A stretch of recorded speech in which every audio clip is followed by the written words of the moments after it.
Alright, we are back. My apologies for the game crash. It's going to be a two-part video. Here's what brought out the caution, though. Tracy Hines just gets dumped, and a huge hit from Mark Green, excuse me. And another one from Paul Tracy.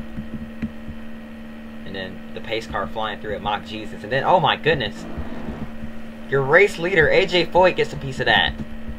Will that affect this car? How bad is the damage? You see Chris Wimmer with a little bit of damage there as well.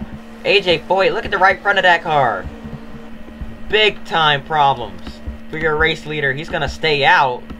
But will the damage affect him? Yes, it will. That car not going anywhere here on the restart. Green flag back in the air. And look at how bunched up we are because of the 38. That car way down on power. Here comes Stedman Marlin. Here comes Kenny Wallace to the front. Wow, I just can't believe it. The 38, the most dominant car of the day, has led every lap of the race so far. Gets caught up in a wreck between lap traffic and is off the pace.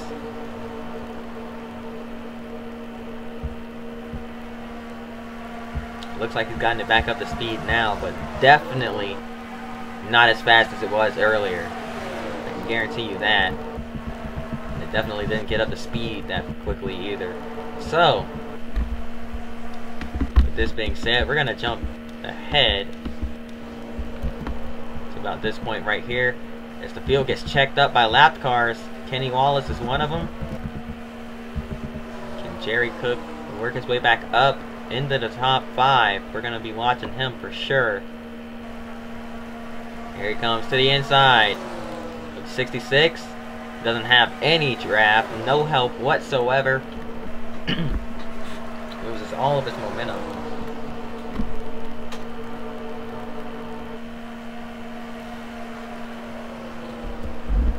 And now getting checked up by the 23. That's going to allow him to sneak by as Scott Wimmer gets held up by his brother here. Wouldn't want to be on that plane right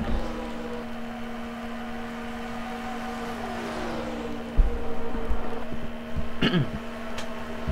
So Paul Menard and Jerry Cook both gain a spot from that. Here comes Danny O'Quinn behind them as well. Danny O'Quinn Jr. And here comes Jerry Cook underneath Menard. One of the friends of Chris Mack in that 86 car. And look at the pure talent. Has never driven one of these stock cars before. Loves some road racing, but has never really done much oval racing. Comes over here and just starts absolutely tearing it up. And we know he spends a lot of time on different racing simulators, but it seems like that must have helped him out quite a bit, because he is absolutely flying in that 86 car. He's showing some true potential here.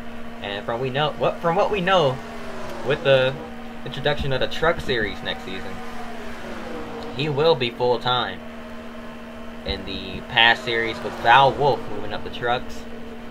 So we'll see how that goes. But yeah.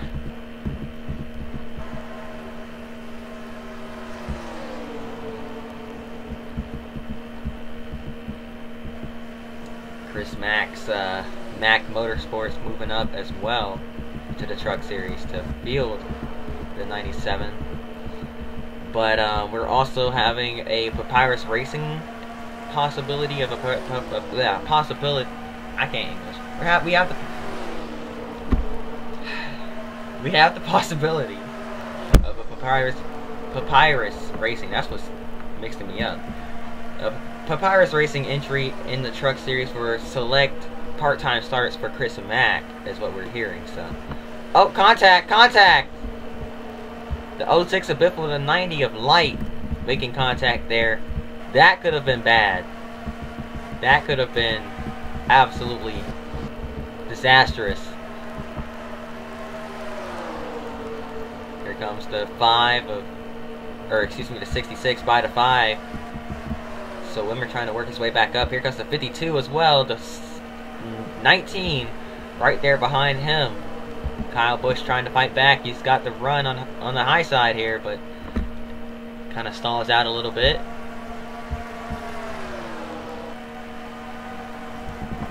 We got about 5 laps to go. And Shane Meal has worked his way up to the front. So now new leader Shane Meal, your points leader, looking to extend that gap in the point standings. Making sure nobody else wins the championship. Jerry Robertson about to go another lap down here. And that 78 car right in front of your 48. So Shane Meal gets held up. Your 2 leaders both getting held up. Stedman and Marlin couldn't figure out a way past the 2. So now, here comes Stedman. Is he going to try to dive it in there? No, he can't. Can't quite get there.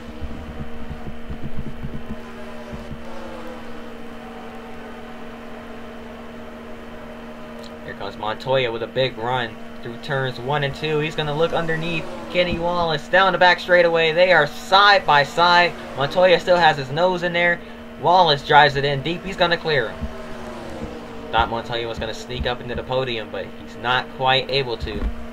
Montoya, of course, a former Formula 1 driver, IndyCar driver. I mean, he's been all over the place. Now he's here in the Money Grand National Series.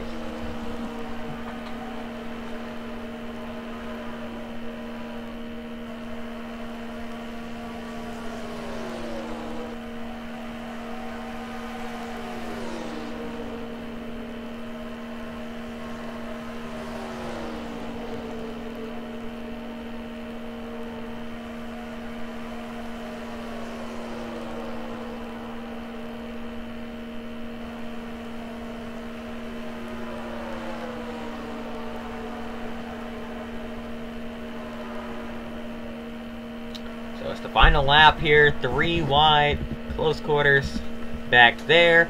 Coming out of turn 4 though, it is all Shane Meal. As he comes across the stripe, he is going to win from Las Vegas. Shane Meal takes the checkered flag. Here comes Kenny Wallace, P3. There's the rest of the field coming on by. And how about Jerry Cook with another top 10 run? Alright, so that's going to do it for part 2 of today's video. Hope you all enjoyed. If you did, hit that like button, subscribe. Hope to see you all next time, and until then, peace.